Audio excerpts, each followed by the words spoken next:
Hi everybody, welcome to week 194 of Skyrim Mods Weekly. We are almost there, guys. We are at like the home stretch. I mean, maybe not quite. I feel like we're more like at the home stretch to the home stretch, right? To the final home stretch. No, I'm just kidding. We are really close though, and I definitely do appreciate everybody that has been watching so far, all the way through the weeks. I don't care if you've watched all of them, but if you've been following me for that long, that is amazing. And I also just want to reiterate the fact that I am mixing older mods with the week's mods, as the weeks wind down or up to 200 and beyond. And there's literally like cops and ambulances surrounding my house and my block right now. Like, I've never seen so many in my life. I'm kind of worried now, so roll the intro.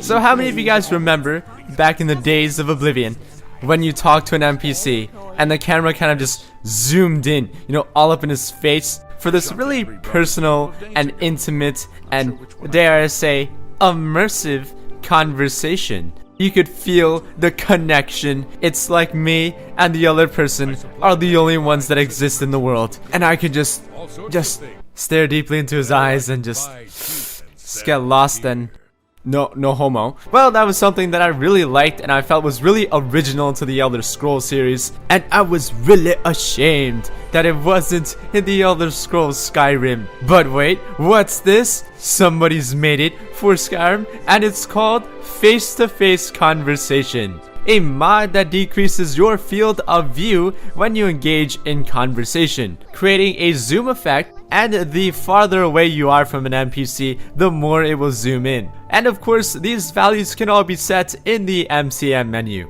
You can also set it how fast you want it to zoom in, and there's also an option to keep it in third person when you engage in third person. Now this all sounds really swell and whatnot, but my issue is that it didn't feel as smooth or as fast as it did in Oblivion. And this mainly stems from the fact that NPCs react much slower in Skyrim than they did in Oblivion. If you remembered, in Oblivion, NPCs will pretty much drop and stop anything they're doing just to turn around and talk to you. I don't know if you've noticed, in Skyrim, you'll talk to an NPC and then she'll like continue walking by you for like 10 steps before she'd be like, "Oh, my bad, didn't see you there." And you're all like, "Bitch, please." NPCs be disrespecting in Skyrim compared to Oblivion. And you're supposed to be the Dragonborn. Also, when it zooms in, it tends to zoom in like the sternum.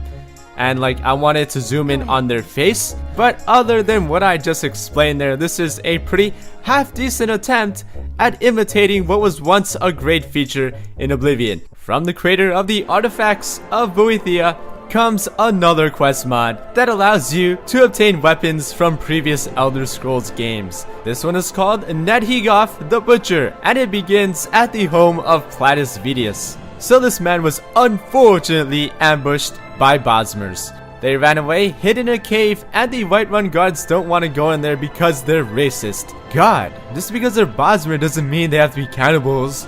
Well, it turns out they were cannibals. So instead of going to the temple of Kinnereth and healing himself, he decides to go home, lay on the bed, and then drink weak poisons and suicide. So walk into their lair in a cave and take on the cannibals, who are pretty damn tough, right? So if you have not been butchered and consumed by the cannibals, I assume you have made it out of the cave alive, and you have in your possession the Helm of Orion Bearclaw, originally the final reward for the Warriors Guild in Oblivion.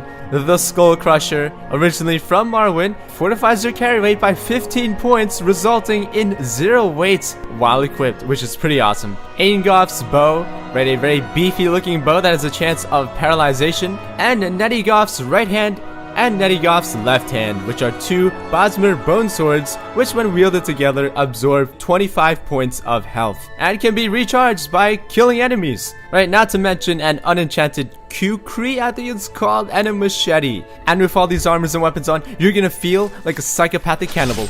By the way, I think you have something in your eye. I think it's fine though. You're good. Don't worry about it. So it's like 7 p.m. right now. You know, it's peak hours, it's rush hour, it's happy hour, but you're really tired and you want to go home. Do you wish that there's a way for all of these people to just get the fuck out of the way? Yeah. Well then, sir, I have the perfect mod for you. This is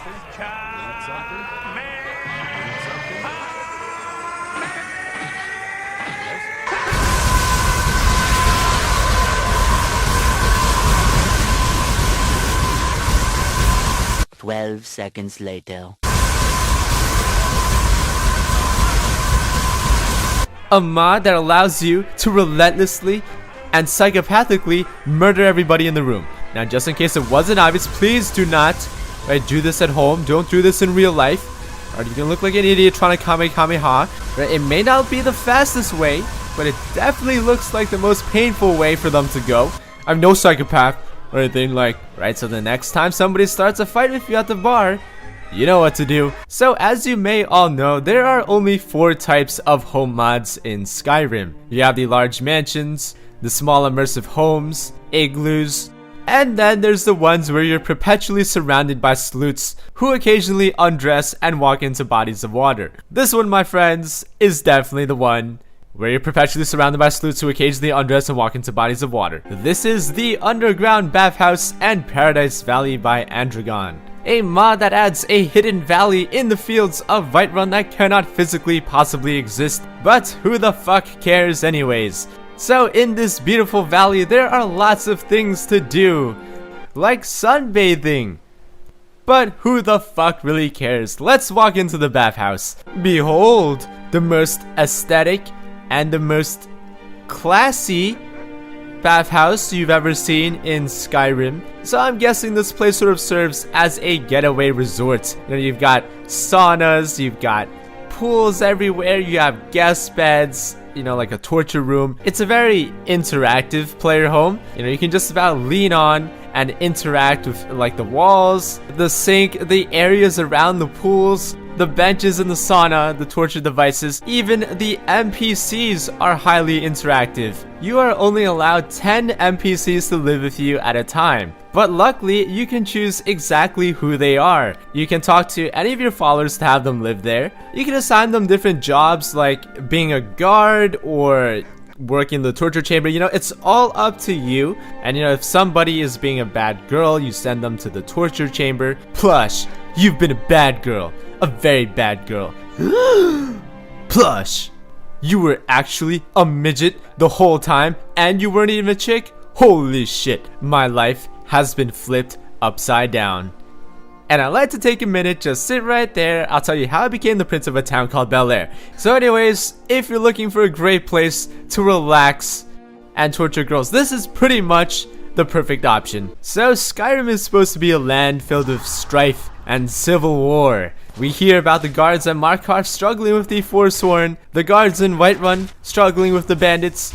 But why is it that we never see these fights ever happen? So this next mod remedies that solution by adding many battles in the form of war zones called War Zones 2012 Civil Unrest. A mod that I might have featured in 2012 but has been remade in 2015, bigger and badder than ever. And these conflicts range from, you know, small skirmishes between a bandit and a guard, or even a troll and a bear, to full-on battles between 2 armies and their generals. The war zones can be absolutely massive, they can be small, but in the end, don't mess with the Stormcloaks because they pretty much kick everybody's asses. And the outcomes can be pretty unpredictable as well. Like, you wouldn't expect the Whiterun guards to fail so horribly at the halted stream camp, and all of the conflicts make sense lore and geography wise, right? So in the northernmost regions, you'll most likely find, you know, undead, Draugr, necromancers, and you won't be finding like Whiterun guards in the mix, you know what I'm saying? And it's just really cool, you know, when you're walking through Skyrim and you see one of these battles and it feels so organic, right? Like it's all natural. No, you know what I mean? You know, you can choose to partake in them if you want, or you can just, you know, walk around and be like, yo, that's really fucking immersive. And if you choose to partake, you know, you can loot some new nifty armor off of them because of a new feature called the Warzone Armory that equips many of these Stormcloaks and Imperials with new armor sets and weapons that are balanced and can even be crafted outside of these battles. The war zones are also dynamic, so depending on where you are along the Civil War quest line and who you sided with, different battles will spawn. And you know, I'm not even sure what's happening here, but goddamn, do the Stormcloaks know how to turn up. This dude's bought all the alcohol, this guy's partying, this guy's partied too hard. You know, I don't know the meaning of all this, but it's pretty goddamn immersive. Now again, if you're running a heavily modded game and there are all these huge battles going on, this could have a big hit on your performance. But let me tell you this, there is nothing more immersive than seeing Civil War battles going on in a land strifed with Civil War. So think about that, son, and then consider your options.